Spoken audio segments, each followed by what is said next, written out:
ఎంతసేపు రాజకీయ కోణాలు ఆలోచన చేసుకుని ఎవడు ఈ పార్టీ కాదు ఎవడే పార్టీ వాళ్ళ మీద వచ్చి చూడమేనా ఈ శాఖల పని. అంతేగాని గుడ్ గవర్నెన్స్ ని గవర్నమెంట్ ప్రభుత్వం ముందు తీసుకెళ్ళాలనే కాదా శాఖల పని.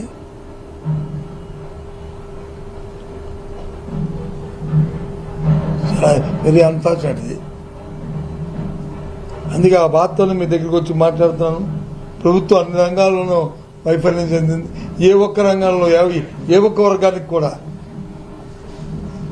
సంతృప్తికరంగా ఇవాళ లేదు. రైతు అయితే చాలా ఇబ్బంది పడుతున్నాడు. పండితే పంటకు కొనేవాళ్ళు లేడు. వినియోగదారుడు వచ్చి కొన్ని వెళ్ళి కొనుక్కుందాం అనుకుంటే ధరలు వచ్చి ఆకాశం కంటిపోతున్నాయి. మధ్య దళారులు వచ్చి ఇంటర్వ్యూని అయ్యి దాన్ని అంచుతున్నారు. ప్రభుత్వం తాలూకా కంట్రోల్ లేక ఊరికి వాళ్ళు వచ్చి సంజీవని పథకాన్ని పెట్టారు. కానీ అక్కడ పోతే ఆరోగ్యశ్రీ పథకం కనీసం పేదవాడికి వైద్యం దొరకట్లేదు. అక్కడ పిహెచ్సిలో మందులు లేవు. ఆ మందుల కోసం వెళ్తే అదొక పెద్ద స్కాము, అదొక పెద్ద కుంభకోణం.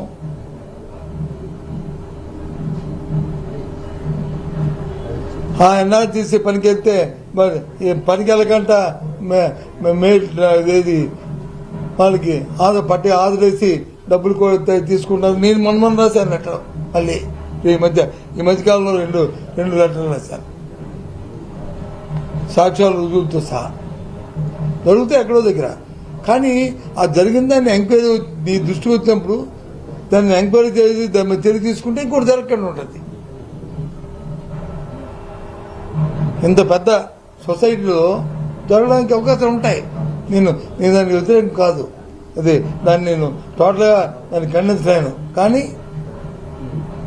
దాని మీద చర్య తీసుకుంటే అవి జరగకంటే కట్ అవుతాయి. చర్య తీసుకోకపోతే చర్యతరం అయిపోతుంది.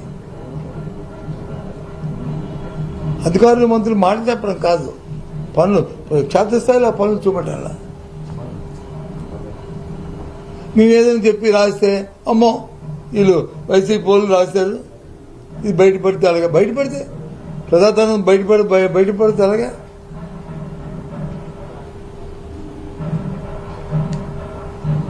చాలా